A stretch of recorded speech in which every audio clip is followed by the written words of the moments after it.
राज्य सरकार ने जो शॉर्टफॉल होता है, आपको याद होगा कि जो समग्र शिक्षा अभियान में जो स्कीम में जो शॉर्टफॉल होता है, ये केंद्र प्रायोजित योजना है, सेंट्रल शेयर रहता है और स्टेट शेयर रहता है, और इससे वेतन भुगतान होता है टीचरों का राज्य में। और जो शॉर्टफॉल होता है जिसकी भरपाई राज्य सरकार करती है, उसके लिए राज्य सरकार ने 94 अरब 40 लाख रुपए का प्रावधान किया है। 9,400 करोड़ 40 लाख।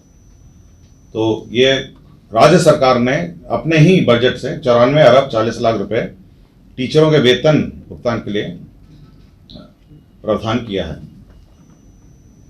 कृषि विभाग में एक योजना चलती है जो सब मिशन ऑन एग्रीकल्चर एक्सटेंशन, और ये भामिति द्वारा ये कार्यान्वित होती है।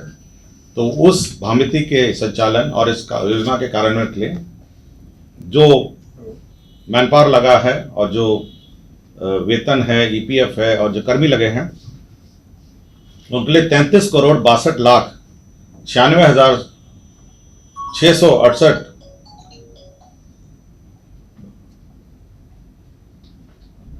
रुपए की राशि उनको दी जाएगी।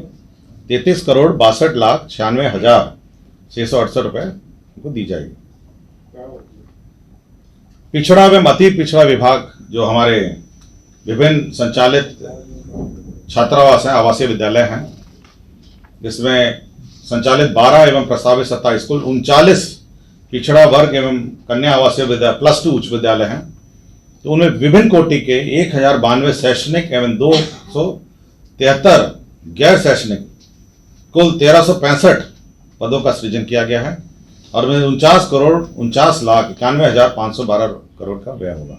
तो हमारे जो स्कूल्स हैं, जो +2 विद्यालय हैं, उसमें जो टीचर्स हैं विभिन्न सब्जेक्ट वार है, उनका हम लोगों ने पद सृजन किया है, उनकी बहाली होगी, और ताकि जितने हमारे कल्याण विभाग, पिछड़ा एवं अति पिछड़ा कल्याण विभाग द्वारा संचालित आवासीय उच्च विद्यालय हैं, वह जो मानक हैं उसके अनुरूप वो चलें। सरकार ने अपने कार्यालयों में जो अवकाश है और अगले साल का 2023 का, उसकी भी स्वीकृति दी है, और इसके अंतर्गत जो नेगोशिएबल इंस्ट्रूमेंट्स एक्ट है उसके अंतर्गत इसको नोटिफाई किया जाना है।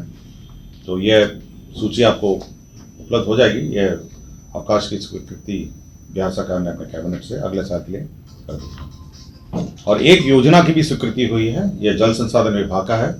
मधुबनी जिला अंतर्गत लौकेही प्रखंड अंतर्गत बिहिल नदी पर लक्ष्मीपुर ग्राम के पास वियर योजना का निर्माण रुपए 68 करोड़ 64 लाख 63,000 रुपए, इसका पुनरीक्षण प्राकलन स्वीकृत किया गया है।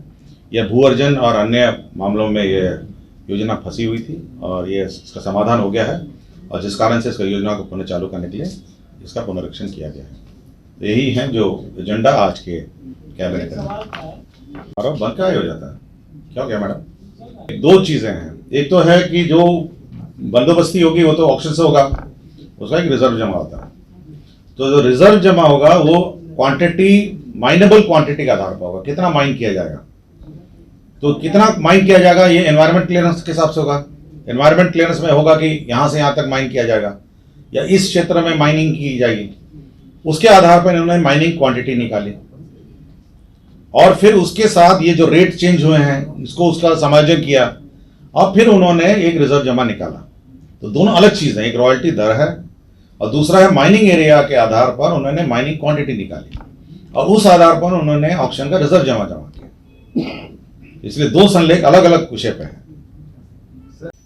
देखिए, केंद्र अपने सीमा, अपना गाइडलाइंस पे करती है, ठीक है ना, वो अपना फॉर्मूला है, और उस फॉर्मूला पे ये बैठता नहीं। हम लोग टीचर, आपको याद होगा कि हम लोग टीचर्स रिक्रूटमेंट करते हैं, टीचिंग कर भी रहे हैं, तो जिस अनुपात में हमारे टीचर्स हैं उस अनुपात में मिल नहीं रहा, मतलब ये आप समझ सकते हैं। और जिस स्केल पे हम लोग मांगते हैं उस स्केल में वो नहीं देते हैं। कितना अमाउंट बता सकते हैं? ये क्या, ये प्रस्ताव में नहीं है, बट अप टू डेट है। हाँ, देखिए दो चीजें हैं। एक और कैबिनेट नोट आया था कुछ दिन का, कुछ कैबिनेट से पहले, आपको याद होगा, जिसमें वो अपने समय पे भी देते हैं, मतलब वो कब जब डिले हो जाता है तो राज्य सरकार प्रत्याशा में स्टेट शेयर देती है। आपको याद होगा, एक आया था बीच में, इससे पहला वाला जो कैबिनेट था उसमें प्रत्याशा में हम लोगों ने अपना स्टेट शेयर रिलीज किया था। तो ये आगे भी चलता रहता है, किंतु ये फाइनल शॉर्टफॉल जो होता है, फाइनल जो शॉर्टफॉल हो जाता है, इतनी राशि तो मिलनी ही नहीं है, वो बजट से, फिर स्टेट बजट से होता है। हाँ, ये वो वाली है, ये नहीं मिलने वाली है। हाँ, ये नहीं मिलने वाली है। अब देखें ना, वेतन न्याय भुगतान है तो केंद्र की राशि कम उपलब्ध होने, तो ये कम ही हो गया वो। हाँ, अनिर्बन बताइए। मंत्रिपरिषद ने बालू खनन के रॉयल्टी के दर में संशोधन किया है। राज्य की 5 नदियां सोन, क्यूल, फल्गु, चानन एंड मोहरा, इन 5 नदियों में जो स्वामित्व दर है, जो रॉयल्टी है, वह प्रति घन मीटर अब 150 होगी।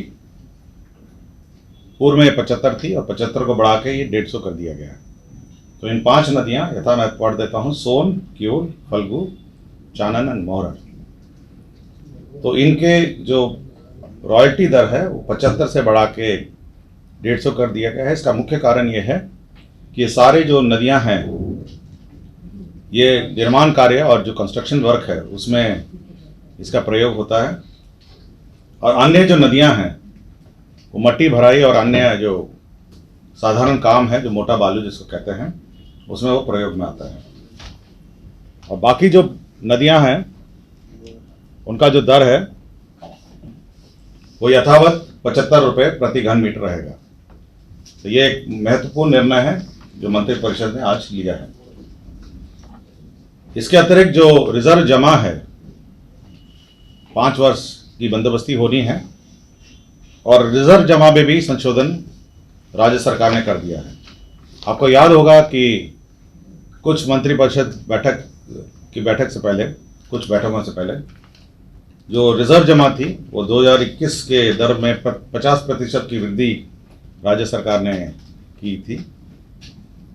अब ये जो दर है, आपको 2 रॉयल्टी दर है, 75 और 150 है, और साथ ही साथ जो उसका DSR है जिसको कहते हैं, जिसमें जो एनवायरमेंट क्लियरेंस के बाद माइनेबल एरिया है, किस एरिया में खनन होना है और कितनी मात्रा में खनन होना है, इसका भी निर्धारण अब एनवायरमेंट क्लियरेंस के माध्यम से कर दिया गया है, और उसी आधार पर अब कैलकुलेशन होगा, और अब यह सभी जो रॉयल्टी दर हैं उसमें रिवीजन कर दिया गया है।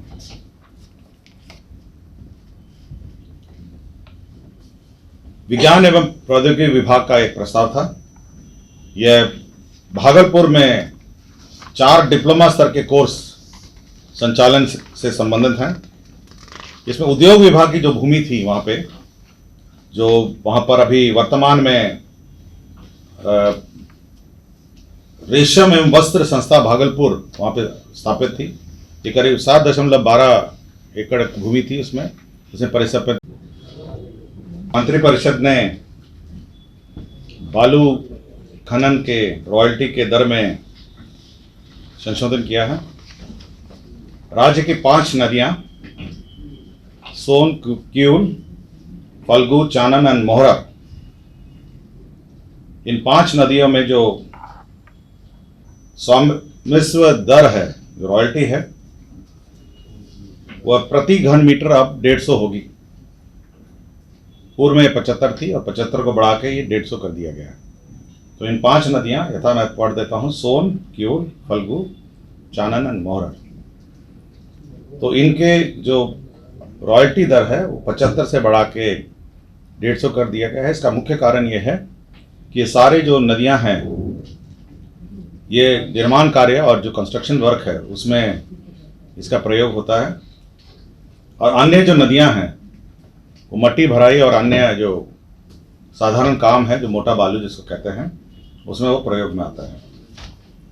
और बाकी जो नदियां हैं उनका जो दर है वो यथावत 75 रुपये प्रति घन मीटर रहेगा।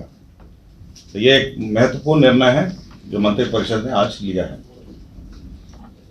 इसके अतिरिक्त जो रिजर्व जमा है, 5 वर्ष की बंदोबस्ती होनी है, और रिजर्व जमा में भी संशोधन राज्य सरकार ने कर दिया है। आपको याद होगा कि कुछ मंत्रिपरिषद की बैठक से पहले, कुछ बैठकों से पहले, जो रिजर्व जमा थी वो 2021 के दर में 50% की वृद्धि राज्य सरकार ने की थी। अब ये जो दर है, आपको दो रॉयल्टी दर है, 75 और 150 है, और साथ ही साथ जो उसका DSR है जिसको कहते हैं, जिसमें जो एनवायरमेंट क्लियरेंस के बाद माइनेबल एरिया है कि किस एरिया में खनन होना है और कितनी मात्रा में खनन होना है, इसका भी निर्धारण अब एनवायरमेंट क्लियरेंस के माध्यम से कर दिया गया है और उसी आधार पर अब कैलकुलेशन होगा और अब यह सभी जो रॉयल्टी दर हैं उसमें रिवीजन कर दिया गया है।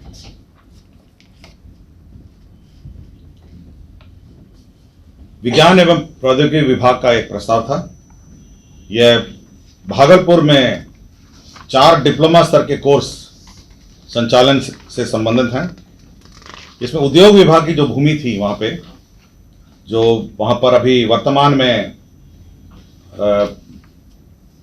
रेशम एवं वस्त्र संस्था भागलपुर वहाँ पे स्थापित थी, ये करीब 7.12 एकड़ भूमि थी, उसमें परिसर वहाँ पे स्थापित थी, ये करीब 7.12 एकड़ भूमि थी, उसमें परिसंपत्ति बिल्डिंग सब थी, जिसका स्थानांतरण विज्ञान एवं प्रौद्योगिकी विभाग में कर दिया गया है। अब 4 कोर्स वहाँ पे डिप्लोमा के चलेंगे। ये चारों कोर्स का नाम मैं पढ़ देता हूँ। Computer aided costume design and dress making, ये पहला कोर्स होगा जिसमें 60 सीट हैं। फैशन एंड क्लॉथिंग टेक्नोलॉजी है, इसमें 60 सीट हैं। गारमेंट टेक्नोलॉजी है, इसमें 60 सीट हैं और टेक्सटाइल टेक्नोलॉजी है 60 है। तो ये 4 कोर्स अब डिप्लोमा कोर्स जो है अब भागलपुर से संचालित होंगे और AICTE का भी जो अप्रूवल होता है जो कोर्स चलाने के लिए, वह भी प्राप्त हो गया है।